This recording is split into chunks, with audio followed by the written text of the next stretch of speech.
Shirikisho la soka humu nchini FKF limeanza zoezi la kitaifa la kutambua na kutathmini vipaji vya wanasoka wenye umri wa chini ya miaka 15, wavulana na wasichana, huku ikijiandaa kwa mashindano ya soka ya shule za Afrika ya CAF na mwaka 2026 pamoja na michuano ya kanda ya Sekafa.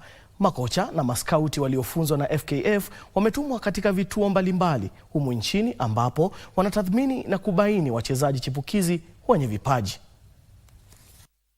Zoezi hilo pia linatarajiwa kutoa wachezaji ambao wanaweza kuchaguliwa kwa majukumu mengine ya kitaifa na soka. It is started as from manually, but then we have a system that we are registering them. We've gone to the school games, we've gone to the beaches, the academies and all that.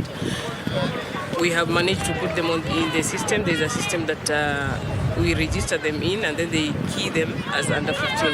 Hatua hiyo inalenga kupanua wigo wa utambuzi wa vipaji kwa kuwapa vijana kutoka maeneo mbalimbali fursa ya kuonyesha uwezo wao. So far the process is we want to involve everybody. Our intention is not to leave any talent unidentified.